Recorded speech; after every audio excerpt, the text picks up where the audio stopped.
everyone, and welcome back to the same time trial video that I did this morning. However, they fixed it. Gran Turismo have actually fixed it. I know it doesn't look like it in the replay there, but I'm using the previous TV screen.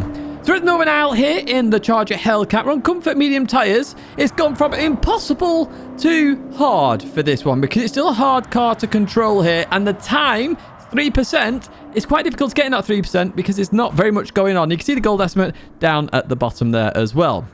So, as I say, this one has now been fixed, so you've got to drive it properly. You can't touch the walls. They will invalidate the lap. Let's jump into this one then, and let's have a look how you do this the legal and official way in Gran Turismo 7. So, we're in slow-mo here. Notice I'm on traction control 3 right now as we go around the last corner, and we're going to accelerate out of the corner. Now, I recommend you come down like this so you can straighten up the steering. This gives you a good start to the lap, because if you have oversteer as you come off there, it's going to slow you down, especially with traction control. We head to turn 1 then. On the right side, we have the yellow Northern Isle sign. This is your lift-off marker. I want you to lift off and turn in. And I just want you to make sure you get the front end on the middle lane, okay? So you've got 4 lanes. Count the most inside one as 1. So on the 3rd lane, get your inside on there. You do not have to brake for this. You can just let it roll. Just keep turning the wheel, okay? Get past the zebra crossing, and then I'm looking to start accelerating, okay? And I'm going to continue on through. I call it zebra crossing. It's not quite a zebra crossing. It just gives you that idea. Notice there we can head straighten up, and we continue on going towards the next corner. Now, I've highlighted here the Gran Turismo sign in the center of the track. This is the last sort of paint on the tarmac before the corner. This is your lift-off marker, and you'll also want to brake a tiny bit for this corner as well. So you're going to brake a little bit all the way to the next zebra crossing just to slow the car down, okay? Watch this now. We hit the brakes. We hit the brakes. We release the brakes now. Let the car roll a little bit. We get to 100 miles an hour, and then I want to start accelerating. This is where the car is more than likely going to oversteer as you come off this banking. So if you get down like I have there and straight up the steering, it shouldn't oversteer as much. As you can see the car wiggling like crazy right there. That's an 18.960.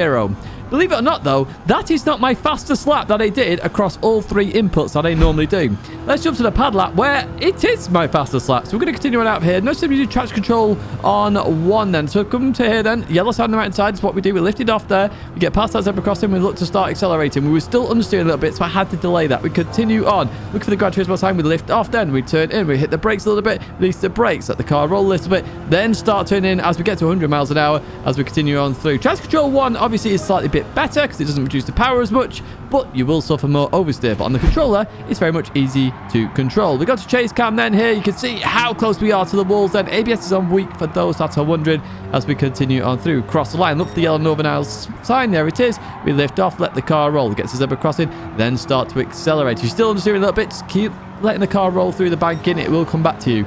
There's the Gran Turismo sign. We lift off, we hit the brakes, release the brakes now, let the car roll a bit more, turn in, try and get as far on the inside as possible, straighten up the steering then, and then head towards the line and try and avoid some of that oversteer then.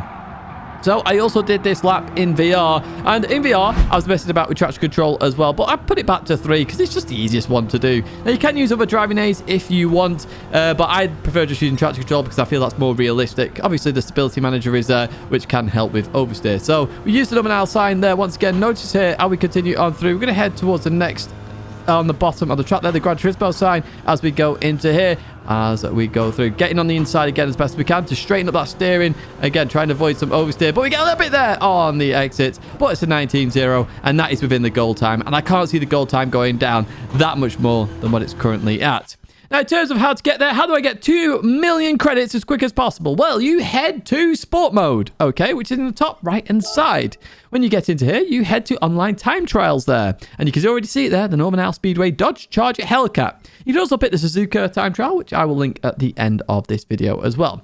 We're going to go into the Northern Isle Speedway, and on the top left there, you can see gold, silver, and bronze. So if you get underneath these times, although they can improve based on the world record, if you get underneath these times at the end of the 2 weeks, you get those credits. So in terms of the leaderboard, you can also check out the replays and ghosts by going into the ranking. Now for me, my pad lap there is TCR_Tidgney, which has actually got a ghost there, and my YouTube account also has a ghost in terms of P15. that is going to be it in terms of this time trial, though. A big thank you to Gran Turismo for fixing it, because I didn't really want to do the time trial with the cheating that was going on in terms of the wall banging. I wasn't a particular fan of it. I was like going to the wall there on the TV camera. But fair play to them. They fixed it very quickly. I did report it straight away this morning. However, because I'd already set a time, I figured I might as well just do it. And then if they don't change it, we have it there as well. If you have enjoyed this video, as always, give it a like and subscribe to the channel. If you've got that hype button, make sure you do hit the hype button for us there. I really would appreciate it, and it will help out the channel massively. That's going to be it for this one, though. 2 videos there to check out. Do check out my partners down below in terms of Fanatec, GT Amiga, and Coach Dave Academy. And thank you so much for supporting the channel as always. I really do appreciate it, and I hope to see you in another video or live stream again very soon.